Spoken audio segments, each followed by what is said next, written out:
Morning, I'm Jon Thelen. Today I'm Fish Ed. I'm doing some spring river walleye fishing, and man, you can tell that spring is cold. We're dressed for early spring, and you'd never know that it's the first week of June. But I'll tell you what, this is just one of those weather patterns that came in, and it's just the way it is. No way I'm going to stay home. Pretty big cold front, some storms last night, but I bet we'll still find a way to catch a few fish today. We'll show you how to do it in some shallow water on river systems early in the spring. So stay right where you're at. Fish Head's coming up.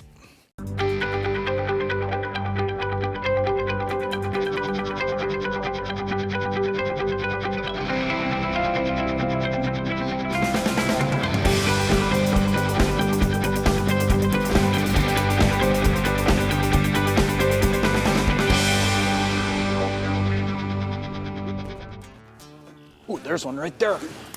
Look at that. Yep, feels like what we're after too. We're up in some shallow water. This is spring walleye fishing on rivers. And spring walleye fishing on rivers a lot of times calls for shallow water. And I'll explain why. Yeah, good little walleye to start our day right there. Ooh, he got off on me right there. That's okay though. It's a good start. We got one to bite. You know, you get a little nervous when you come out behind the weather that we came out behind here. Overnight, we had some big thunderstorms. And you know, it's kind of one of those things that's a really easy excuse as to why you might not have a good day. But I'll tell you that usually river fish I find to be a little bit more reliable behind big storms, and even when they're shallow, because number one, these fish are just, they're a different breed. I mean, they just feed differently. They feed more aggressively. The water's usually a little darker in your rivers, so I don't think it matters as much. And I think in general, these fish are just a little bit more tolerant to that kind of weather, especially in the spring, because they're up in these shallow bays and shallow backwaters because they're feeding. And they don't really want to leave. I mean, there's not a lot of reason for them to leave because this is where the bait's at. So ultimately, I tend to believe that behind these storms, sometimes you can get pretty lucky if you're fishing a river system, because a lot of times it won't affect them as much. Let's see if we can get another one. Now that one bit right on the back hook, and that tells me maybe I got to slow down just a hair, but we'll see. Great way to start the morning though, because even though I didn't boat that fish, here's what I know. I was able to make a fish bite. I've played around here a little bit with speed, a little bit with depth, you know, and when I'm talking depth, I'm talking a foot and a half. And that fish bit it, so.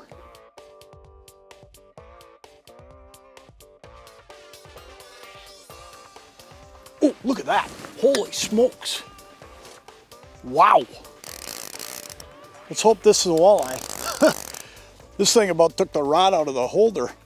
And I don't mean that a rod would ever come out of the holder the way I'm doing this, but man, did he just hammer it. I turned around, and I don't know if it was the first whack he took at it or if I saw the second, but holy smokes.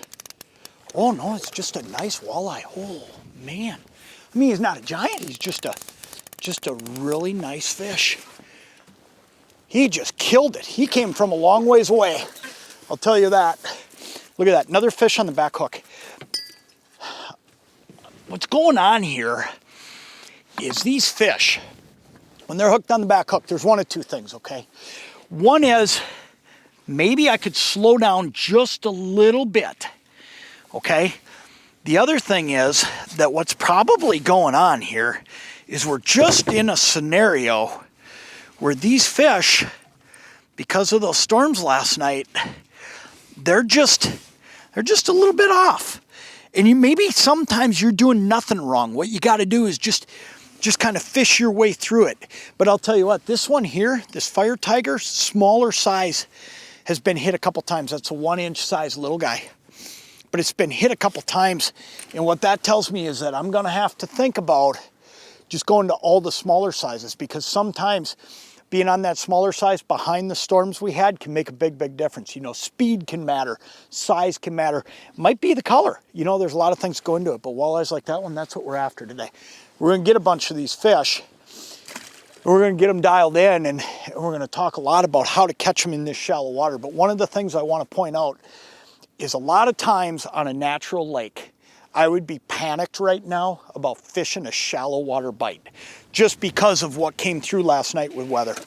But on rivers, I don't worry about it as much. You know, whether it's the tannic water, the aggressive fish, whatever it may be. So one of the things that I do is, even though those storms came through last night, I came right to where I believe I'm going to catch fish today. I'm still going to fish these shallow fish. Now, if they're not here, it's a real simple deal. I'm just going to look at my map and I'm going to look for the nearest deep water. Now, deep water might only be a couple feet deeper than what I'm fishing now, but that's all it's going to take. So if they weren't in this little area where I knew that I could catch fish, where I knew there were fish here, all I'm going to do is slide over here to the river channel. The main part of the channel is right over here. And if you slide right out there, here's what's going to happen. You're going to find that's the only place they had to go, because there's not a bunch of deep water when you come back into these backwaters. The deep water and where they're comfortable is on the river channel. So there were really only two places to look this morning. This flat, where I know I can catch some fish, where I know some fish have gotten themselves hung up in here and they're eating, or because of that storm over here on the edge of the channel. If you can just keep that in mind, you're going to find fish pretty much every day in one way, shape, or form in these river systems in the spring. There's one right there. Just dragging there. Ooh, that feels like a pretty good one.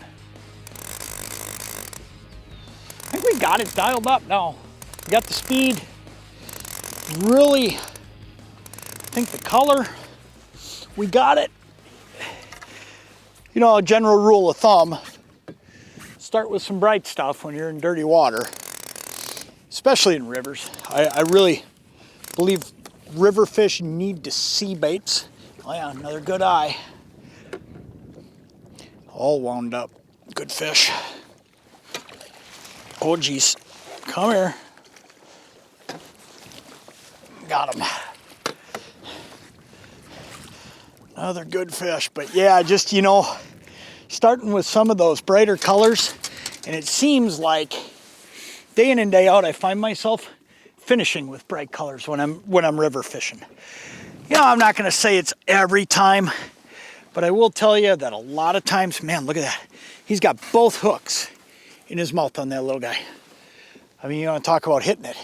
Here's the thing, this bite just keeps getting better and better and better, but they're getting more and more aggressive, and I'm making sure they can see it. We're putting baits down there that it's obvious to them when it comes by. They feel the vibration of that little guy, they see the color, everything they need is right there, and it makes it easy for them to hit it. You know, one thing I'll tell you about river walleyes that I firmly believe is that with as aggressive as they are, if they see a bait go by them, I don't think real often, see it, feel it, whatever it may be, when they're ready to bite, very seldom will they watch one go by and wait for something different. They'll usually hit you. That's just another good fish. Man, this is fun. There's one on the board. Look at that, just laid back. That's the first fish that's hooked up on the board. And I'll tell you what, I think a lot of it's been just the fact they've been short striking, a lot of them. And sometimes what happens on the board is there's not enough tension for that fish to keep eating his way up the crawler.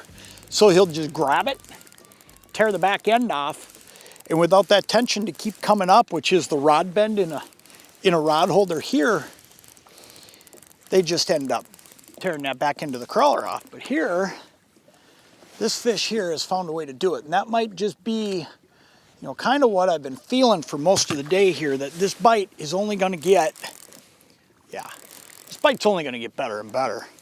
And we're going to get to the end of the show here, and this bite's just going to be really winding up, because these fish are hitting a point now where the front's not bothering them anymore. The winds have changed, kind of come and gone a little bit, and these fish are getting a little bit more active now. And each pass through here, we're getting a couple more bites, you know, we're catching a few more fish. It's, man, it's cool when it gets like this. Another great eye. Look at that one. And I'll tell you this, the better ones are starting to bite a little bit better too. And that's another sign of the bite just changing and getting wound up a little bit. It's a pretty fish. Look at this one. That's a really pretty colored fish. Came unhooked super easy. Great walleye. Look at that fish. What a great way to wrap up a day. Just been one after another. Don't overlook this shallow water stuff. I'll tell you what, there's a gold mine in here. Get in here, fish some of this 4 or 5 feet of water if you get a chance when you're river fishing. And hey, the other side of that is get out and fish some rivers. I know it's so easy to say, let's go fish areas in natural lakes where we can see them on our electronics. Sometimes some of the best fishing there is overlooked. It's sitting in these rivers and these backwaters. You're not gonna graft these fish. You just gotta come in and fish them. But I'll tell you what, if you're willing to go in, do what we've done today, do some running around, do some fishing, some experimentation, what you might find is a gold mine all to yourself, just like we've had here all day. Get out and do some of this, it's a ball.